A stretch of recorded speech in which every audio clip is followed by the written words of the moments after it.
We are live on DSTV channel 421, GoTV 125, on social media platforms and the JoyNews podcast.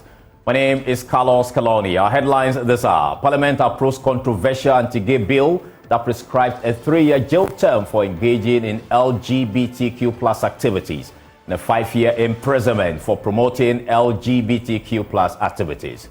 More as 18 civil society groups to head to the Supreme Court if the president gives his assent. And highly placed source confirmed to JoyNews, John Mahama is set to retain Professor Nana Jane Opoku-Agyeman as his running mate for the 2024 election. Some MPs say it will be nonsense to change Nana Jane Opoku-Agyeman and nominate a new person. Our opponents have a very blurred vision. MPP flag bearer Dr. Mahmoud Bawumia jabs NDC, indicating John Mahama's campaign messages so far are dead on arrival. Dr. Bawumia insists the NPP has an unbeatable track record to warrant a continuous stay in office.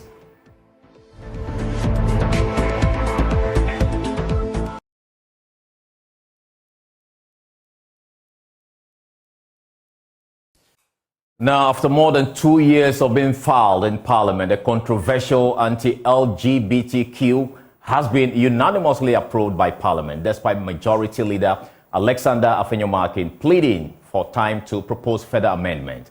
Now, the bill, among others, prescribes a 3-year jail term for engaging in LGBTQ plus activities and a 5-year imprisonment for promoting LGBTQ plus activity. Now, for some many weeks, the bill's passage has suffered last-minute blockades and amendment. Today, there was a further attempt to delay passage by the Majority Leader Afenyo-Markin, who wanted to file further amendment. Parliamentary Affairs Correspondent Kweku Asante reports. It has taken 3 years for this bill to go through Parliament and finally passed. Civil society organizations and some human rights organizations have railed against this bill, warning that this could spell doom for Ghana's democracy. But Parliament has unanimously today approved this bill. There was not a single voice that voted in opposition to this bill on the floor today. It was not without some controversy. The Majority Leader, Alexander Afenyo-Markin, pleaded with the Speaker to allow him some more time to move some further amendments to the bill because the sponsors had moved some earlier today. Mr. Speaker, I humbly pray that you grant me leave, which leave would allow me to formally file some amendments I have to this bill. But the sponsors themselves again and again filed amendments. Please, let's be fair. The sponsors themselves... Leader, make your point. The sponsors themselves again and again filed amendments. Please hear me. Please accommodate me. I'm not the only one who is coming with an application for second consideration. This is the 3rd time that the sponsors themselves have come to this house for second consideration. The 3rd time. Twice on notice, one without notice. So, Mr. Speaker, it wouldn't be out of place to pray, to be accommodated, to enable me file my amendments. Mr. Speaker, I believe that instead of going viva voce, instead of using the extempore approach, if I file and it same appear on the other paper and members are able to read, they will get a sense of my point, and then we'll be able to have a law that all of us would appreciate its import. Mr. Speaker, should we hurriedly suspend the rules and say that we are past it? Well, the NDC were clearly opposed to that, and the Speaker of Parliament himself will not acquiesce to that demand. Speaker, our colleague, the Majority Leader, just asked for a prayer In the book of Ecclesiastes chapter 3, the Bible says that to everything there is a season, a time for every purpose under the heaven. Ecclesiastes chapter 3, verse 1. And I believe the time for the third reading of this bill is now. Thank you, Mr. Speaker. Put the question. So the Speaker of Parliament, Alban Bagbin, put the question on this controversial anti-gay bill, and it passed. I'm going to put the question. I'm going to put the question that the motion has been moved and seconded. And I left it for your consideration. You've made your points. And it's not for me to take the decision, it's for the House to take the decision. And so I put the question. Those in favor that the Human Sexual Rights and Family Values Bill 2021 be taken through the third reading, say aye. Aye. Those against, say no. Honorable members, the ayes have it. The Human Sexual Rights and Family Values Bill 2021 is read the third time and passed. An act to provide for human sexual rights and family values and related matters. Following this, lead sponsor of the bill, Sam Nati George, says he expects that President Akufo-Addo will sign this bill into law immediately. It is our belief that this will be communicated from the Speaker's Secretariat expeditiously to His Excellency President Nana Addo Dankwa Akufo-Addo. It is our hope, our prayer, and belief that President Akufo-Addo will be a man of his words and stick to the words he spoke to the Anglican Church in the Eastern region when he said, under his watch, LGBTQ will not be established. When he gave assurances to members of the clergy that he was going to ensure that anything that promoted LGBTQ will be dealt with. There is nothing that deals with LGBTQ better than this bill that has just been passed by Parliament. We expect the President to walk his talk and be a man of his words. We are grateful to the media and we will continue to work with you. This bill will now head to the desk of President Nana Addo Dankwa Akufo-Addo, and we expect that it will face some challenges because the President has signaled its intention not to sign private members into law if it imposes a charge on the Consolidated Fund. But no one knows the mind of the President now, and that is up to him now to decide whether or not he will sign this bill into law. This controversial bill imposes custodial sentence of 3 years on persons who engage in LGBTQ activities and 5 years on persons who promote LGBTQ activities. This is what Human Rights Watch and other human rights organizations have said is draconian. And Alexander Afenyo-Markin had been hoping to change the custodial sentences and replace them with community sentences, but he failed in this bid. Reporting for Joy News, Kweku Asante, Parliament House, Accra. Meanwhile, reacting to the passage of the bill, Professor Audrey Gajako described it as disappointing and obnoxious. She likened the bill to the criminal libel law, insisting it has little to do with safeguarding Ghanaian family values.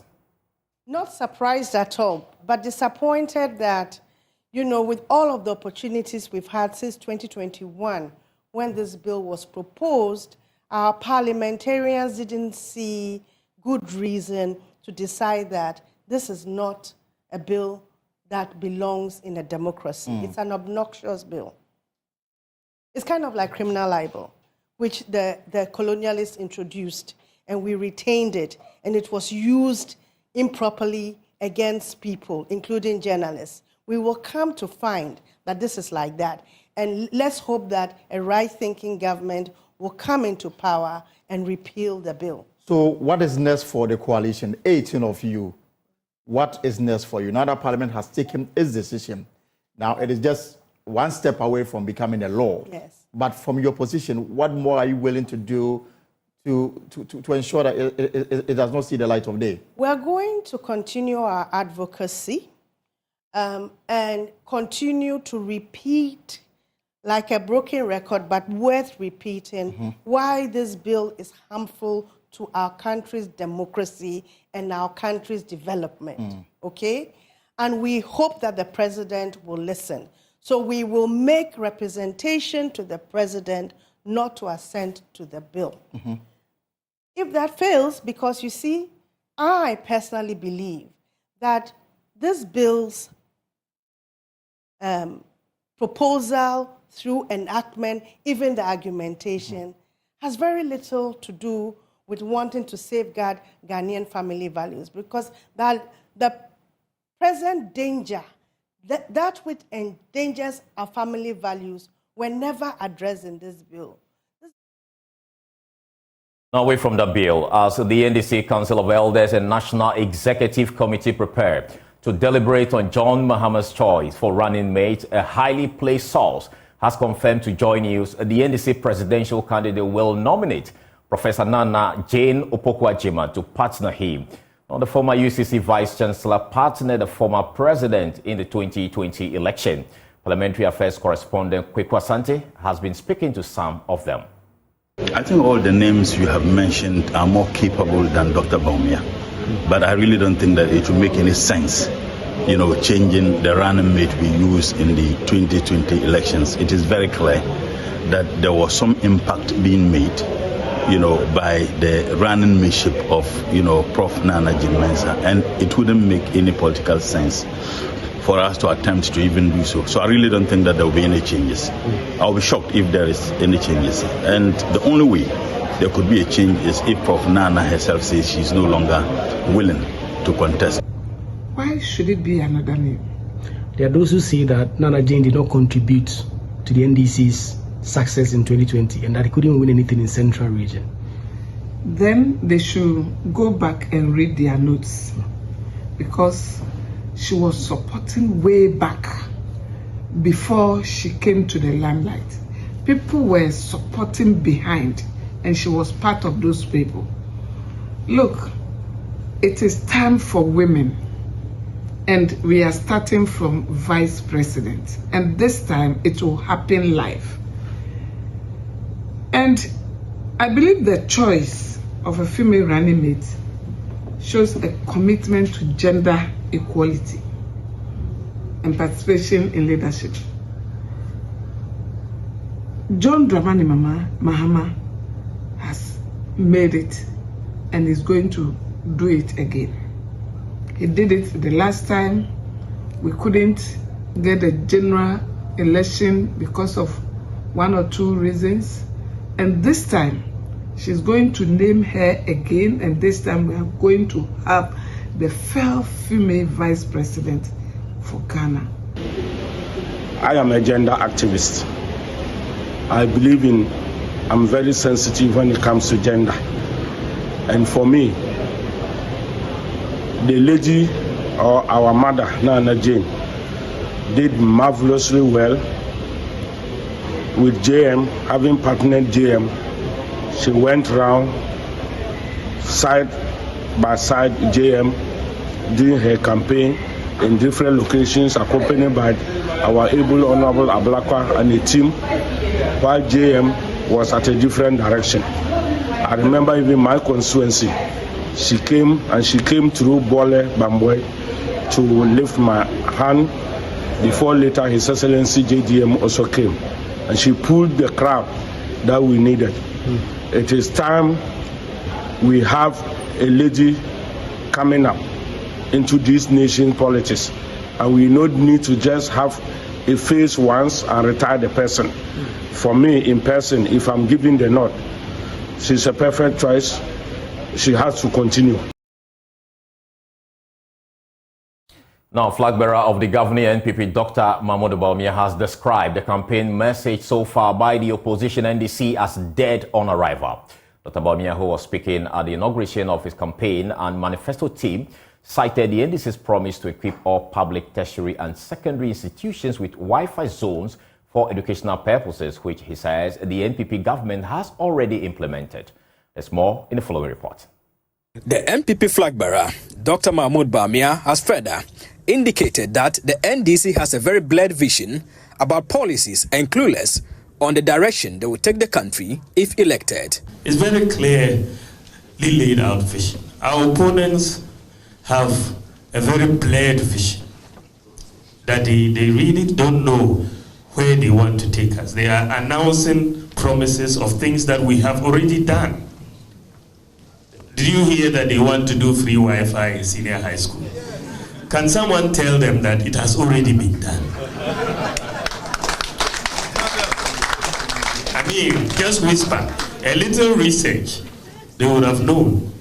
But they are promising things we have already done. It tells you that they are running out of ideas.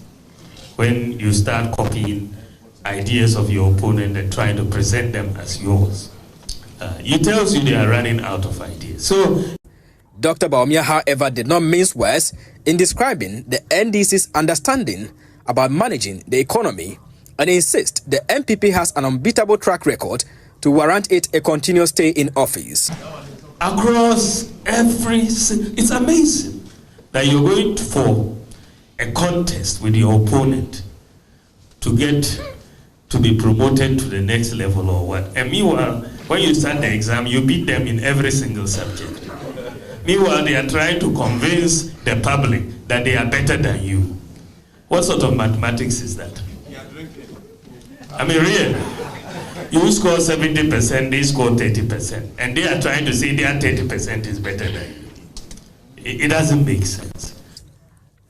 Dan Buchi, chairman of the MPP 2024 campaign team, believes Ghanaians are ready to analyze the policies to inform their decisions in the upcoming election, and they are ready to persuade the voters with a convincing message. At play.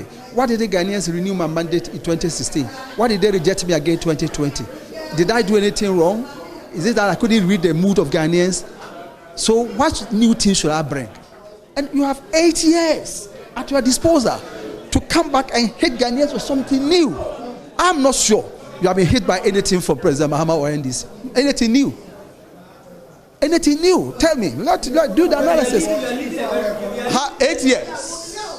8 years. You have been in power. You have been rejected. You had 8 years with a whole team to come out and tell Ghanaians something different, something new, that they should give you back the power.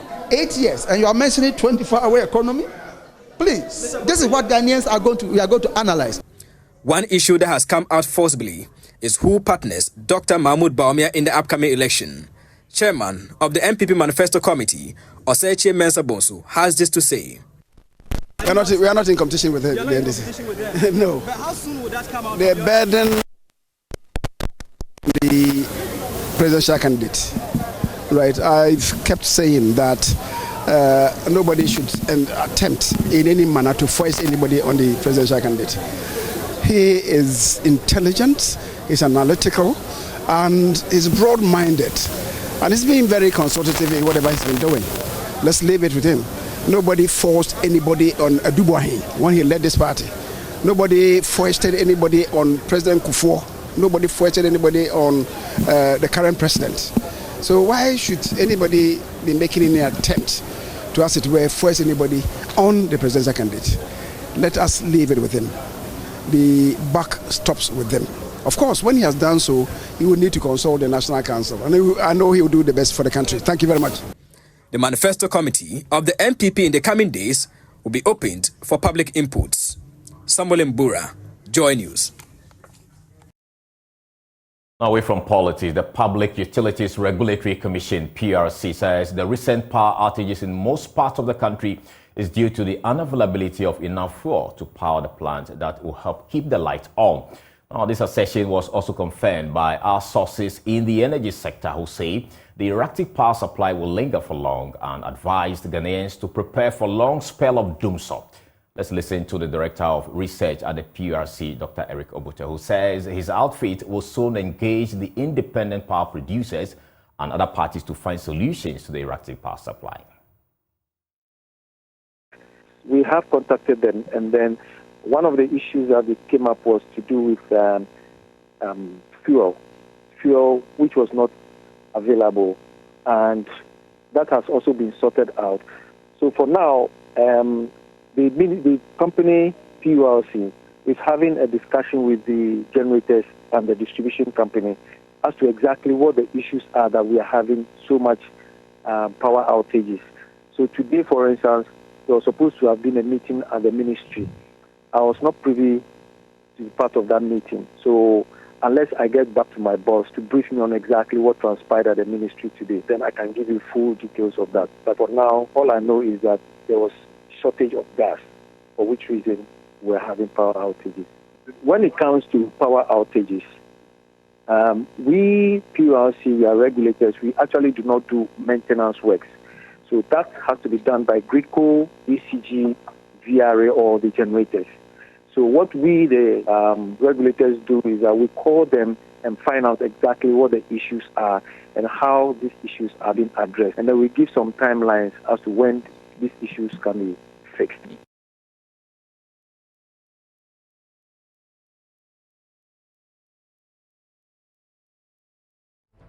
This is still the JoyNews Prime with me, Carlos Caloni. We'll take a short break. We'll return with more. Please stay with us.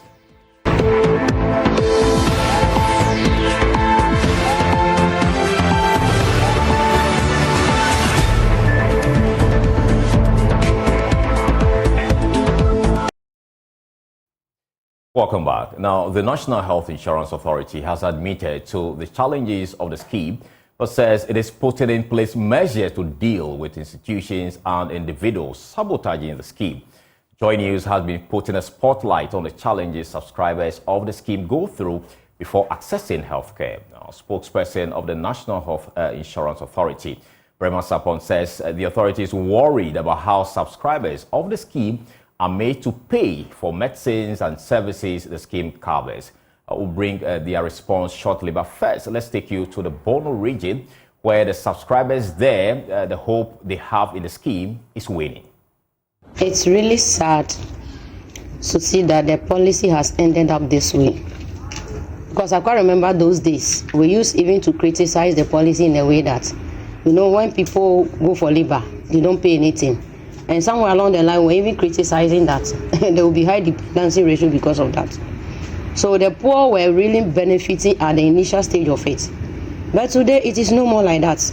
I can say most poor people die accidentally because they cannot patronize certain things. Naomi Dia was a subscriber of the NHIS policy before she decided to opt out. She recounts how some hospital administrators in the Pro East district keyed in drugs covered by the scheme, only for her to be told to buy the medicine from outside the facility. I experienced something like that in precisely Yeji, but I wouldn't mention the name of the hospital. They queue in, all right, but the prescription was given to me at the store to go out and buy the drug. So in this way, are you not duping the state? It goes back into individual pockets. This gentleman here, who asked to be interviewed on anonymity, says the scheme is worse off today as subscribers of the NHIA are made to pay for almost every service provided by the various health facilities. Oh, I think it's getting bad because the last time I visited the hospital, they asked me to even pay for the card they gave me, because it was my first time going to that hospital, and they asked me to pay for the card, and which I think that one is free always. But I was shocked when they asked me to pay for the card before even seeing the doctor. So I think it's getting worse. Mariam Alassan's kid brother is currently on admission at one of the private hospitals in Tichiman. For 3 to 4 days, Mariam has been made to cough out nearly 1,600 cedis just to buy medicines for her brother who is currently on admission. In my own experience now, Mahu Sesiano, there's a 3-4 days. For the past 4 days, I have a brother currently on admission, and insurance cannot cover a lab of even 15 Ghana cedis. So far, about 4 days, almost 6 million. So far, we've spent almost 1,600 Ghana cedis. They'll ask you to go for medications, and when you get to the pharmacy, they will redirect you to the cashier, and if you don't pay, they won't attend to you. The situation, according to Mariam, is leading to the death of many, particularly the poor, who cannot afford to pay for quality health care. Today, if you go to the hospital and you have no money on you, that means you are going back home to die. But what could be the major contributing factors to the recent underperformance of the NHIS? Some are of the view that corruption on the part of the various health facilities is largely to blame. I think it's the health workers. That's what I will say, because the system is being corrupt. Everybody, when you get some opportunity, you want to use that opportunity to be a billionaire here in Ghana. So everybody should be blamed. That's what I think. I normally tell people that all Ghanaians are potential armed robbers.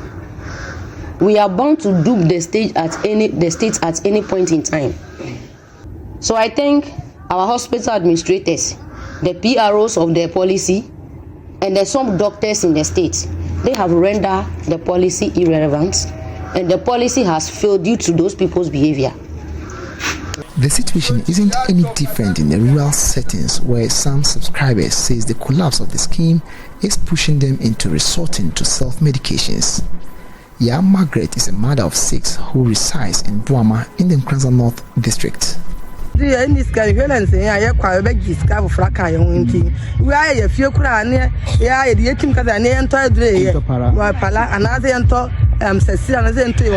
of what we spend when we go to the hospital, we sometimes decide to buy drugs while at home.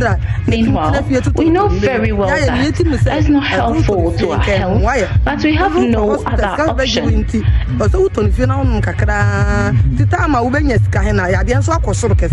To these rural dwellers, the situation is compounding to their difficulties.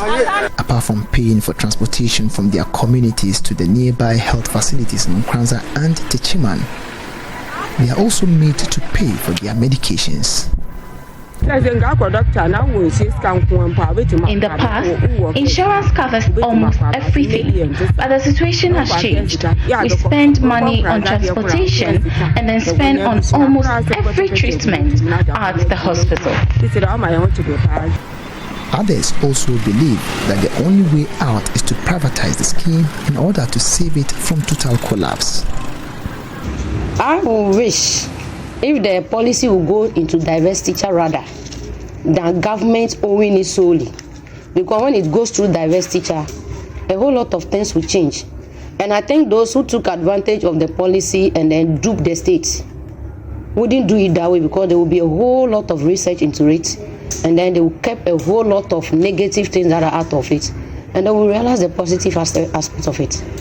Majority of the people we've been speaking with believe that the National Health Insurance Scheme is currently underperforming. They believe the crippling scheme needs to be attended to by those in charge of the National Health Insurance Authority. Now, spokesperson of the NHIS, Berma Sapon, has been responding to the issues in the feature you just watched. So we expect our providers to respect the rules just as we respect the rules and stock the medicines that we pay for.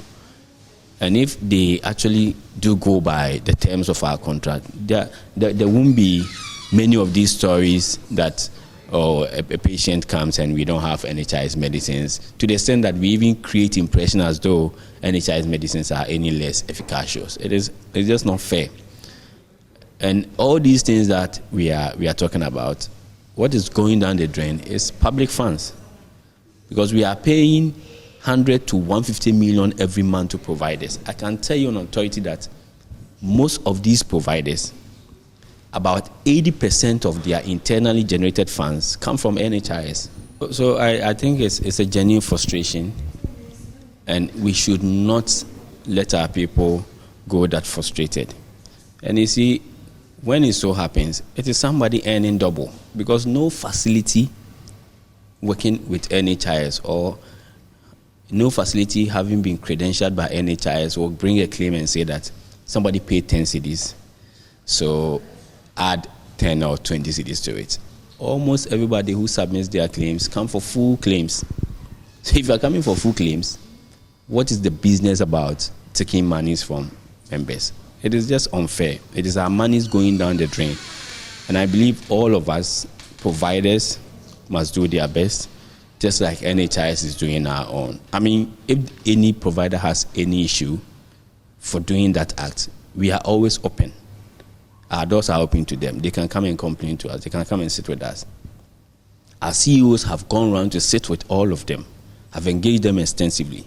And it was out of those engagements that we got to know that their problems were actually the non-review or non-regular review of tariffs and also non-payment of claims. That has been sorted out. So once that has been sorted out and you yourself, you are not coming out anymore to say that NHIS is not paying us, then you should do the right thing.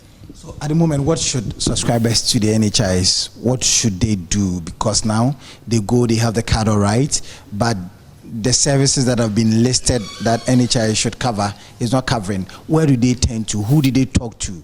If you are a member, a subscriber, you go to any facility where they take your NHIS card that is valid and say they are taking care of you.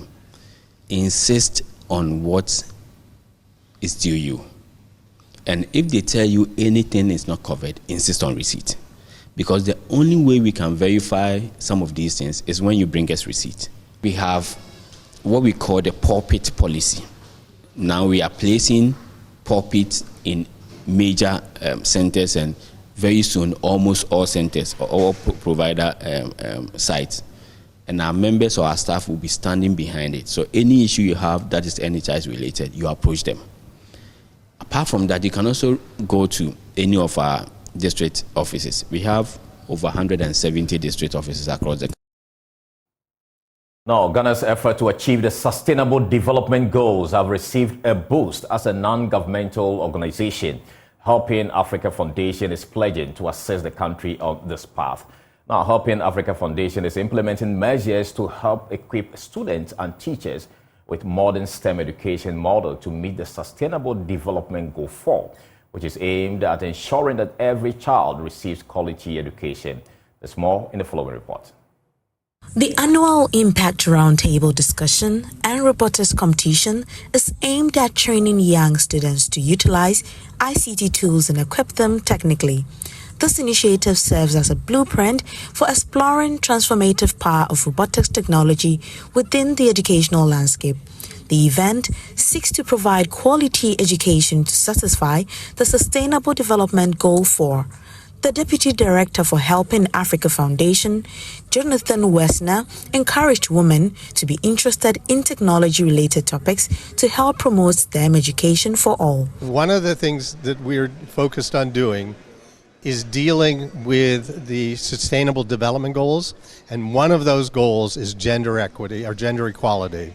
And we are very sensitive to the fact that we want to make sure that our students, that there's a balance, a gender balance in our students that are utilizing the labs. But not only in the students, but in the teachers and then in the members of the community that are participating as stakeholders in each of these individual centers. So we're very, very sensitive about gender equity.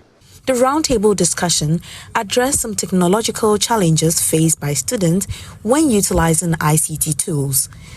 It also highlighted some measures the foundation is taking in collaboration with Education Ministry to offer a comprehensive STEM education for all. Nana Chemfi Ejabo is the Executive Director of the Center for National Distance Learning and Open Schooling. He's confident no school child will be left out in this effort. We believe in all the SDG agenda. SDG 4 talks about quality education and equity. So we don't care. We don't want to make sure that a child is only living in Accra or Kumasi. Wherever you are living, we care about you. We want to make sure you also receive quality education to be sustained and to be relevant to support your growth to become a functional major citizen for the country. The annual Impact Roundtable discussion and robotics competition gave students the opportunity to unleash their creativity and technical prowess as they tackle technical challenges through the use of robotic solutions. Ramat Pashiru and Stephanie Bempon's report read to you. Now, the Wa District Court has ordered 7 suspects arrested in connection with the brutal murder of Eric Johnson, CEO of Royal Cozy Hills Hotel, also known as Ijrapa Dubai, to be remanded into police custody. Presided over by His Honor Maxwell Maxibrin Titriku, the court directed the suspect to reappear in 2 weeks while investigations continue. 6 of the accused individuals are to be held in the custody of the Wa Police, while the prime suspect, Eliasa Mahama, will remain at the Wa Central Prison. JoyNews' Upper West Regional Correspondent Rafiq Salam sat through proceedings in court and now report from Wa. The maiden appearance of the suspects 2 weeks ago had 5 of them been remanded into police custody. 7 persons, however, appeared at the Wa District Court today following the arrest of 2 more suspects that included SAC Human Resource Manager of the Royal Cozy Hills Hotel, Eliasa Mahama. They came into the court in 2 batches and in 2 police vehicles. The accused persons are Dokoro Foster, Brian Makasim, Beyo Felix, and Kumbata Kweku. The rest are Flavor Nobe, Michael Kluge, and Eliasa Mahama. 3 lawyers, Lawyer Luwanga Bogon Luri, Clement Iledi, and Muniru Kasim, represented the 7 accused persons. Detective Chief Inspector Ali Mohammed, representing Judicial Police Officer Chief Superintendent Ali Chow, first prayed to the court for amendment of the charge sheet to include the 7th accused person, Eliasa Mahama, who was picked up at Takoradi and airlifted to Wa on a commercial flight. The judge granted a wish of the prosecution. The prosecution further prayed to the court to remand the suspects 2 more weeks to enable them conclude their investigations. This, he said, they would like to see the autopsy and forensic audit reports, meet with the pathologists, among others, to tie the loose ends to enable them present a strong case for prosecution. All 3 lawyers agreed hook, line, and sinker to the plea made by the police prosecution. They, however, want the plea of 2 weeks to be shortened to 1 week. Lawyer Clement Iledi, who is the defense counsel for Eliasa Mahama, told the court he would wish to have his client remanded at the Wa Central Prison, where he believed he can have unfettered access to him. He recounted the difficulties he went through to have access to his client during his stint at the Wa police cells. His colleague lawyers, however, has known such difficulties and preferred the Wa police custody. The presiding judge, Maxwell Titirku Brain, in evaluating the arguments, remanded all accused persons to police custody with the exception of the 7th accused person, Eliasa Mahama, to prison custody. They are to appear on March 13, 2024. Defense counsel for the chief accused person, lawyer Muniru Kasim, explained further what transpired in court. The condition in our prisons sometimes may not be the best. And the conditions even in custody, police, is not the best. So sometimes we thought that would help, that would that will make the prosecution work faster. That will make the investigators work faster if they come to court after a week. So we thought to ask for a week. And indeed, the court declined our application for a week's adjournment and adjourned it to 2 weeks. Reporting for JoyNews, Rafiq Salam. Wa.